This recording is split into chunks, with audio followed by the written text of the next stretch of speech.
Hi mga Lods, this is Seki once again, nagbabalik.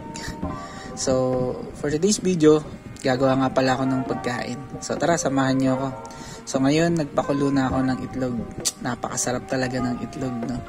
So next naman is, eto, cucumber. So yung cucumber nga pala, magandang pamalit siya sa kanin dahil ito ay napakabigat na rin sa tiyan, no? At ito ay high water content. So ibig sabihin, siguro mga kalahati or isang buong cucumber mabubusog ka na agad. So ayan, hiwain lang natin siya sa ngayon. So next naman is meron ako ditong carrots. So yung carrots naman is katulad din ng cucumber, no? Pero ang pinagkaiba nito is yung carrots ay mataas sa potassium. So kailangan ko kasi ng potassium para iwas sa high blood. So yung carrots is mabigat na rin ito sa tiyan at napakaraming vitamins din nito na makukuha tayo. So ang ginagawa ko dyan is ayan, nililinisan ko lang siya. Hindi ko mismo tinatanggal yung balat, kumbaga kinakayod ko lang para matanggal yung mga ekstrang dumi na hindi kayang mahugasan. So ayan, pagkatapos niyan siguro ay hihiwain ko na yan. So tinatanggal ko lang mabuti yung mga extra pang dumi. Tapos kapag okay na yan, no, hindi naman kailangan yung sobrang kudkud talaga. Kumbaga kinukudkud ko lang yung medyo madumi na part. Ayan. So kung makikita nyo, hindi talaga totally siya nabalatan, no. So napaka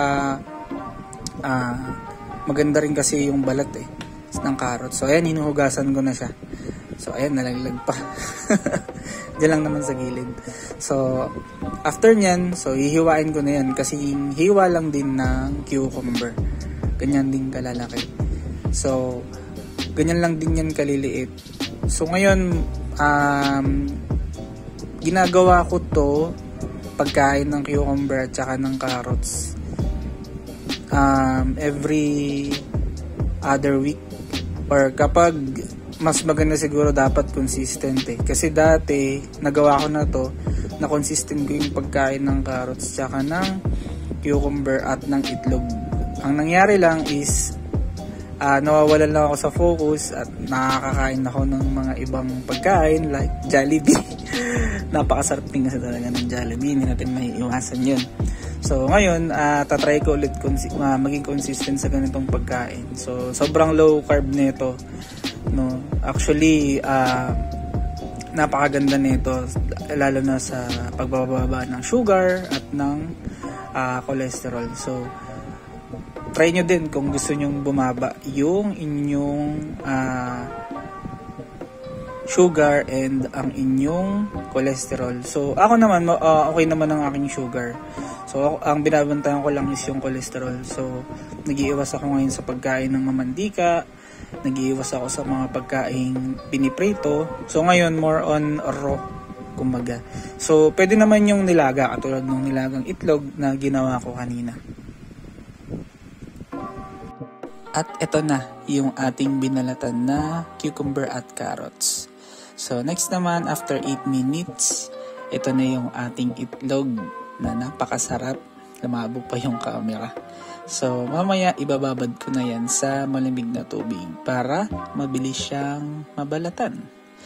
So nga pala, umiinom nga pala ako ngayon ng tea at kalamansi. Ayan, so walang halong sugar din yan. So napakasarap din yan. So sa umaga umiinom ako niyan kahit walang laman yung aking tiyan. So ako nga pala ay nagpa-fasting. Ayan, so 12 PM na. Tara, kain na tayo. So ito yung suka na ginawa ko kanina. Nilagyan ko lang yan ng sili at paminta. So ito na yun, cucumber, carrots at itlog. Ayan, so habang nanonood tayo ng Kong TV, kain na tayo. Ayan, so sausaw lang natin yung carrots sa suka na merong sili at paminta, sunod ng cucumber. Napakasarap talaga. Sa una, hindi ako nasanay kumain nito. Kumbaga parang para sa akin, ngumunguya lang ako ng pagkain na walang lasa. Okay, ang nagpapalasa lang dyan is yung suka na merong sili at merong paminta. Pero nasanay ako dahil paulit-ulit ko na siyang kinakain, lalo na nung tinamaan ako ng hypertension. So ginawa ko to 1 linggo at ayun, biglang bumaba from 140/90 naging 120/90 ako. So ngayon binabalik ko siya kasi feeling ko tumataba na naman ako at feeling ko bumibigat ako. Pero sa ngayon hindi ko na kailangan mag-adjust kasi kayang-kaya na siya i-take ng katawan ko kahit ito lang yung kainin ko sa lunch kasi minsan yung iba sa atin hinahanap pa rin yung kanin. So minsan nagkakanin ako na alternate ko kasi baka mamaya bigla namang bumagsak yung aking immune system. So hindi naman siya totally tuloy-tuloy pa sa ngayon. Pero pag dumating yung oras na siguro ay sanay na talaga ako at parang feeling ko ay nagiging consistent na yung pagkain ko, tutuloy ko na. So ayun, fast forward natin. Kain lang tayo. Kain na din po kayo.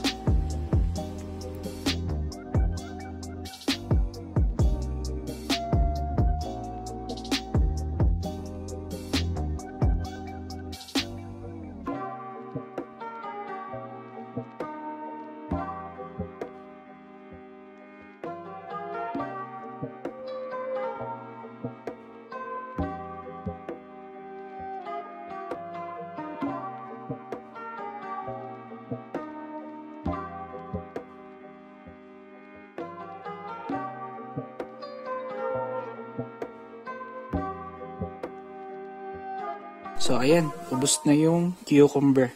Ngayon, ang ginagawa ko ay hinahalo ko yung pula ng itlog sa suka kasi napakasarap niya. Parang nagiging gravy yung lasa.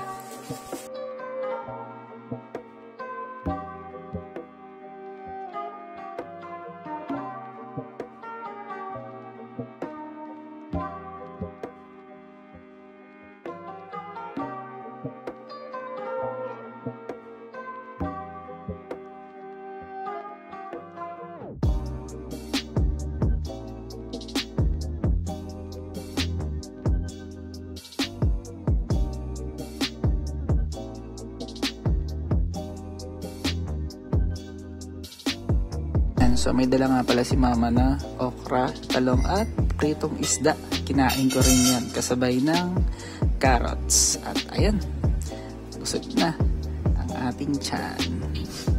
So hanggang dito na lang. Paalam. Bye bye.